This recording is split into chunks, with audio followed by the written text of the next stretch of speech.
All right, it's Warlock and DPAK. First first day of SmartCon 2022, the Chainlink convention, not related to Hedera at all. It's Wednesday, September 28th. It's nighttime. We're done with the full day. What was the first conference thing we went to? The first talk we went to was, well, we came in late, so we did not enter the Chainlink keynote, but we saw it like in the venue. They had like like a bunch of like TVs and shit where they were just broadcasting it. Yeah. So I guess that's the first one, right? Technically, yeah. Technically, and then like we were kind of confused. We had no idea what to do. We like walked around the booths. We saw like there was Volt Inu right in the booths. Some shit called Boba. Arbitrum was there. Arbitrum, Boba, yeah, Boba. What the hell was Boba? Probably some DeFi bullshit. You know how these like DeFi people are. It's just like random stuff. Yeah. You just like put up money, you can have a booth. Yeah, and so so a couple other notable booths. ZK Zinc was ZK's Sync was there. I think like some like ZK Zero Knowledge Proof something. They were a big sponsor. Were they gold? They were like the best one. I like so platinum, gold. Yeah. Yeah, gold was the best. Gold was the best. After that, we did attend a talk at the beginning. The gaming one. No, that was we attended another talk I think before that. We did? Did we not? Did we? I thought the gaming thing was first. Was it not? I feel like we saw something else. Let me check the schedule real quick. Well, if we saw something, it was obviously really boring that we didn't remember it. I'll just say what I remember. We went to some gaming thing that was like called Web 2 data in Web 3. Oh, we went to the governance talk. The one with the... That was after the gaming. That was before. It was? Yeah. The governance conundrum? Yeah. Because remember, we went to Aristotle, that main. Right. We were like, so at the beginning, we were like, where the fuck did we go to the main, like the keynote? We were looking for that. Yeah, and we wanted to go upstairs and we couldn't. Yeah. There was like a security guard that said, it's too crazy up there. It's too crazy up there. It's a bunch of nerds standing. Or sitting. What's crazy? Like, no one even talked to each other. And guards were also guarding the bathroom at one point, too. It was really weird. They're like, sorry, no shitting allowed. No, it's too crazy in there. Someone blew it out. I heard one guy pooping, and it sounded like a trumpet. It was like... No one laughed. It was a full bathroom. No one laughed. I was the only one smiling. Everybody looked at me like I was a weirdo. Anyway, governance problem. That was cool. I like that. Really cool. That was with like the founder of Synthetics, which is like one of like the keynote Chainlink products, like one of the flagship DeFi products, I think, and one of the first DeFi projects, if I recall. Yeah, that guy was smart, and I like the guy interviewing them. Yeah, very relevant. The governance conundrum, like how do you do on-chain governance or governance in like in this DLT world? So very notable because Hedera has explicitly brought it, like has a very different governance structure. Yeah, very cool, very interesting. The other guy was a reporter for Decrypt. I liked him. He was cool. He had a mustache and like some hair, and yeah. I don't know if I love the mustache. I don't know if I love the mustache, but he seemed like a cool guy. He wasn't afraid to make jokes. Yeah. Cool conversation. Then we did the gaming thing. Then we had like we went to a presentation about gaming, which sort was just of. like... Sort of. It was really kind of just general. It's just like, if you want to make games for Web3, they should be good. That's it. Yeah, so the title of it is The Case for Web 2 Data in Web3 Games. And it was just about like, hey, like, we have a problem with everybody in our community just wanting money and not caring about the quality of the game. And yeah, he's just talking about game design. That's all it was. It wasn't really like... But it was only 15 minutes. Yeah, you can't like yell at the guy for not going in depth. It was a 15-minute talk. Yeah. Then we went and got lunch. We got lunch.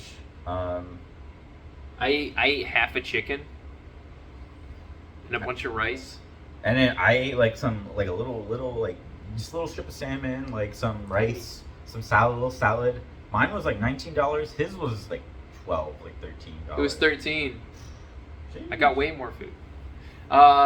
So then we went back and we went to Aristotle again, which is like the main. No. We did. Wait. Or did we have another conference in between? We went to something else, I think. And it was boring. That was when we were like falling asleep. We were like really tired. You talked to that one guy next to you. Yeah, it was. It was a deep dive. No, this was with LexisNexis. This was like some like it was actually pretty interesting for me. You were dying because you ate half a fucking chicken. I ate half fucking chicken, so I was like really sleepy. I was like, Okay, here's what it was. High quality data, the cornerstone of Web3, was with like a head of business development at Chainlink and VP of strategy at LexisNexis and a data scientist, a principal data scientist at LexisNexis. So the three dudes. Yeah, I wasn't paying attention at all. It was like so. It is what the presentation says. High quality data. It's about quality data and like, they kept explaining Dawn. Yeah, so Dawn, a decentralized Oracle network. It was pretty. I found it interesting just because like I work kind of in a little bit in the space, and like the data quality space. So to me, I was like, oh yeah, like they were talking about LexisNexis, which is like a pretty big company. It's a publicly traded company. Like I've heard of it. I don't know if most people have heard of it, but like it's like a pretty big company. And they're actually like actively using it. Like they're actually like hosting Chainlink nodes and data on Chainlink, which I was like, wow, like I did not expect that. I thought like nobody I thought it was just like data feeds. So that was pretty cool. Well, I'm glad you had something to talk about because I didn't remember that at all. I was so tired. That was cool. I know we did another conference in that same room, right? Yes, and that was the other one that was probably also boring to you. Looking under the hood of OCR 2.0 product the deep dive.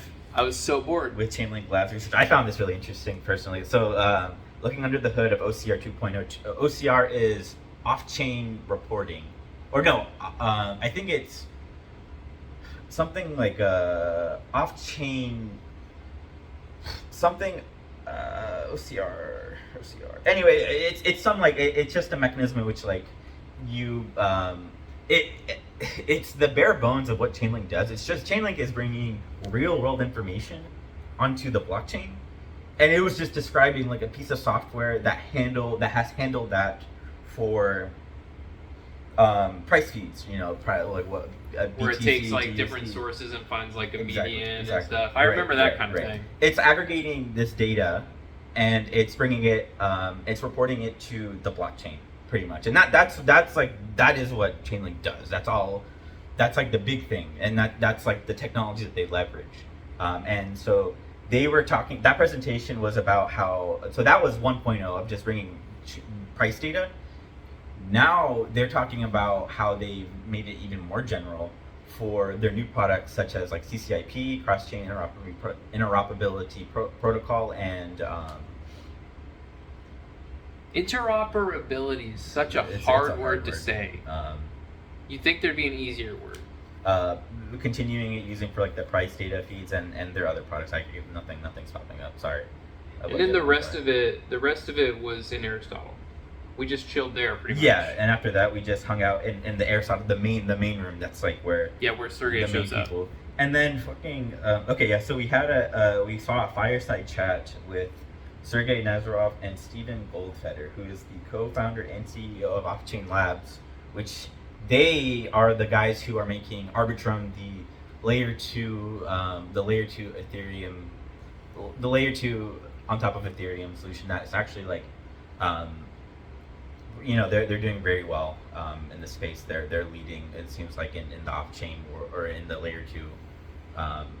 From what I've seen, I don't know. I could be wrong, but it was interesting. I mean, like. Yeah.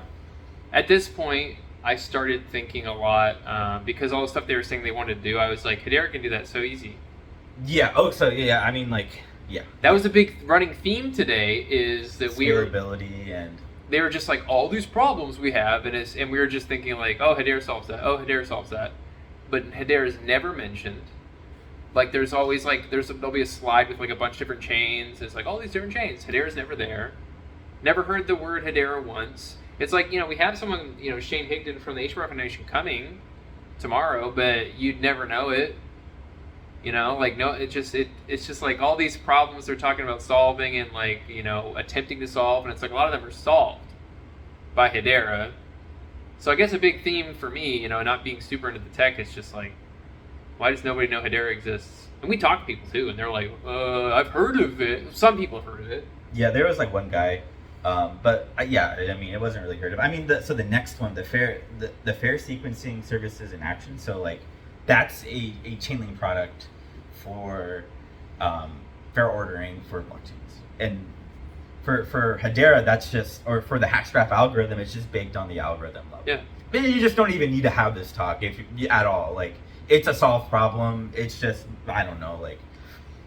There could be something I'm missing, but these guys were literally saying like, oh, like, we built this service out for blockchains to go through us to do, and it's like, wow, like, that's very inefficient, and it makes you think like, will there be any market forces that'll just make these people use a more efficient solution like Hackstrap? But I don't know. Like, I'm an armchair. They probably don't know it exists. I'm very like, I'm not sure, but I really would have, like, this feels like an opportunity, and like I really would have liked to see more of a presence from Hedera in some ways, because I felt like people would have been really receptive to it. I feel like it was their audience. It was exactly the right audience for them. Well, it's like a Volt Inu, this shitcoin, has a booth. Can Hedera not get a booth? Just one person? Hell, I'll run the booth. I'll answer questions. Give me a script though, because I don't know a lot of things. Maybe have DPAK run the booth. Honestly, I mean, they have a team, and I'm sure like maybe they're just limited resources, or for some reason they got money. They got money for a booth. Volt Inu gets a booth. We can have a booth. Hedera can have a booth. It would have been nice. I mean, it would have been nice, but whatever. Like, I would have loved to get a Hedera hoodie. Send me a Hedera hoodie. I make videos for you for free. Give me a Hedera hoodie. I love hoodies. Okay, and then the last thing, which was a fireside chat with Eric Schmidt and Sergey Nazarov. Very interesting. Very cool. Very cool. Very fascinating, like, conversation. Smart dude. I mean, Eric Schmidt, very smart. Maybe, I don't know. I don't know if they're both smart, bro. I was going to say they're both smart, and then I was like, I was gonna say smart dudes, and I was like, smart dude, Eric Schmidt. I clarified because Sergey did not. He was just like mumbling half time. I kept taking really zoomed. My camera can zoom in really far, so I kept taking really zoomed in photos of his face because it's just like funny. He's just like this constantly, like he was like chewing on his hand, and he kept saying the same responses like, "That makes sense. That makes a lot of sense. Makes a lot of sense." Which is like, that's what I say when I don't want to talk to like the auto repairman who's like saying like specific stuff about my car I don't care about. I'm like, yeah, it makes a lot of sense, buddy. He just kept saying that, and like not saying a lot else. But Eric Schmidt, he's an older guy. He was just with it. I mean, Eric, like, to give Sergey credit, like, I thought like if you've watched a Sergey like a talk, like there are certain things that he does. He has mannerisms. Which I had. and the great thing about this talk, actually, so Eric Schmidt, brilliant dude, like, absolutely, like, always, I've always been a big fan. I've always like listened to him, and really cool to see his perspective on things. And I'll bring it back to him in a second, but just for Sergey as well, like, what was also really great about this talk was, like, in this virtual like world in which like we've been in for the most part, like it's kind of the conversation was different. Like, somebody was able to ask him something, and it's Eric Schmidt, so he has to answer. Like, he can't like he can't be like, I don't know. Yeah, like he really like he was getting interviewed a little bit, which I appreciated. I was like, yeah, like, because it's very hard to find like actual information about the dude in his interviews. So it was cool to see both those perspectives. Eric Schmidt, like, this is another thing, like, he was just talking about, yeah, like, I like Chainlink is able to actually scale. I mean, he's just like they're solving problems and they're able to scale. That's like the main like that's fantastic. You are going to be very successful. But he brought up the point of like, but your customers, right? Like, are can the businesses using your stuff scale? And the answer is typically no, Right. which is what he said. Like he Right. was very straight up. Right. Very and like he was pretty much like, yeah, like he was very candid. The hype got over, was the hype got bigger than the reality, and that's fine, whatever, XYZ. But yeah, like yeah, it's pretty much he's saying like, and he really had emphasis on Ethereum. He made this specific point of like, yeah, like you guys are making these claims of scalability, or these layer one solutions are making claims of scalability, but like whenever rubber meets the road, whenever like they actually start, running, whenever like they have like high transactions, they can't scale, they just fall apart, and that's true except for Hedera, like. Yeah, and once again, like that's the theming is like people are talking about all these problems and stuff, and we're just like, we do something.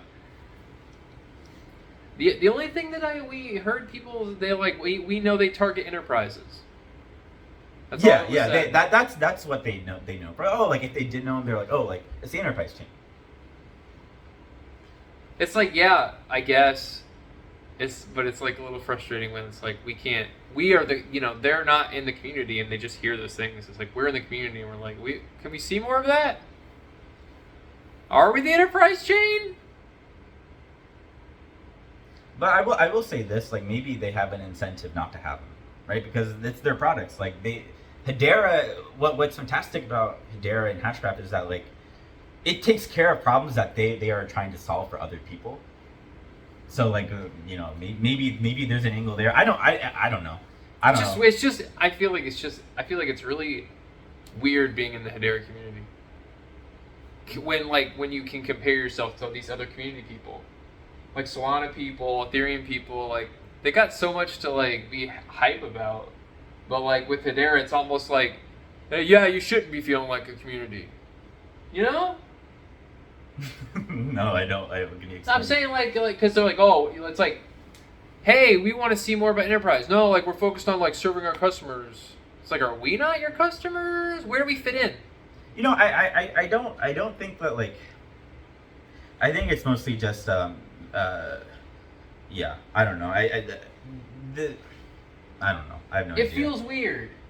Does it not feel like there's a bit of a disconnect between like being in the Hedera community and like what their priorities are? I think the problem here is not necessarily like a management of community, but more management of audience. Mm-hmm. I think like like these people are going to be like enterprises are going to be and I'm sure are interested and are actively building products, but there's also like a community of like other developers, other ecosystems that, despite they were building on top of like very hyped products, right? Like DeFi and a lot of some like NFT shit and stuff, like whatever people call the degens. I personally don't like that word, but people know what I'm talking about when I say that. But there's a community there. There's an actual ecosystem there that like exists. Like and I think like there is a lot of people to market to there that would really be receptive to the technology. Put a booth up.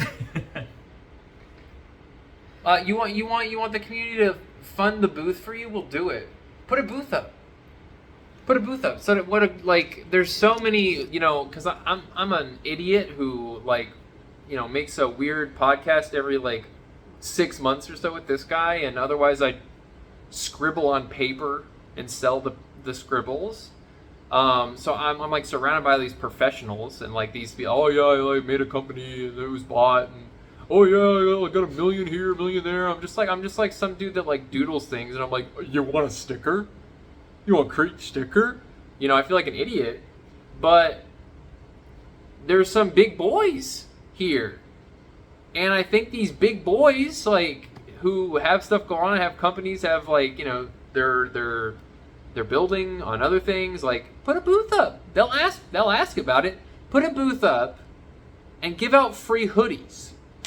You'll get people that will ask about the thing, even if they don't care for the hoodie, and then they'll remember that exists and will Google it. We've been talking about Volt Inu all day, and it's stupid. So if you're not, whatever, you just put a booth up. I mean, and like I'm just checking right now. Like, I know that Converge 2022, which is Circle's conference, is happening like right around this time, and also like Mainnet happened last week. Like, sorry, Mance spoke there, and so I'm sure it's been like busy, but like, bro, like USDC, like Circle, like in the latest gossip about gossip, like Zenobi is talking about, or this guy, that the FIS World Pay dude, he was saying like, yeah, like our gateway right now to onboard other people is just having like settling payments in USDC. That's like massive, like, and that makes sense. It's something that makes sense to people. To I feel like it would make a lot of sense to enterprise. So like, why not have a presence there too? Like, that's also like a great opportunity. Well, I mean, like it did come out of nowhere. Like, we're not like, I mean, I know we have a Hedera podcast, but we're not like huge like evangelists, right? We're not. I'm not. I'm just not. But we were thinking the whole time, like, what a great opportunity to bring Hedera up. What a great opportunity, like, all these talks had something that we could like talk about or connect to Hedera, and it not just like a coincidence, or it felt like there was a void, right? If you're bringing Shane here to have a talk, which, you know, that's tomorrow. We're hyped. Very excited for it. We're very excited. We're very excited. I'm hoping that like we're the only two people that show up. Definitely, we should. I mean, the people that show up to that, we should like be like, hey, do you know about this network? But yeah, if you're bringing him in, throw however much money in for a booth. Like, there's some big boys here. This isn't. It's actually not really full of degenerates. It's full of a lot of like business people. There was like one guy with a Soy Jack hoodie, but other than him, everybody looked like professionals. So we went to an after party afterwards. That's where DPAK got the hat. I also got a hat. That's why we went. It was very crowded. It was very loud. Good hat. Cool hat. Cool logo. Flip around. Show them the back of the hoodie too. The hoodie's nice. Hoodie also has the same thing. Fits really well, by the way. Good. Nice hoodie. Firm, soft. Not cheap. It's not cheap. It has these metal inlets. Eyelets. No. Yep. There's your vocab word. Yeah. For the week.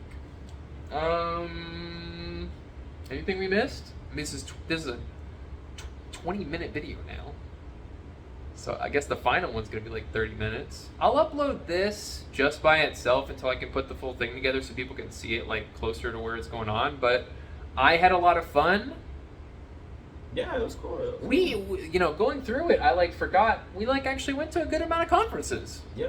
Yeah, I had a lot of fun. I think tomorrow's going to be even more fun because there'll be something Hedera related, which is like the only thing I know about. But I'm hyped. Lots of free drinks. Yeah. That was awesome. We're going to try to steal some. They had Hal's New York Seltzer. Really good. It tasted like blueberry-ish. It was just original flavor. I think we're getting a bit off topic, but we'll check in tomorrow. Not live or anything. You'll probably see it way later, but thanks for building a consensus in the Hedera community. That's the thing that we say.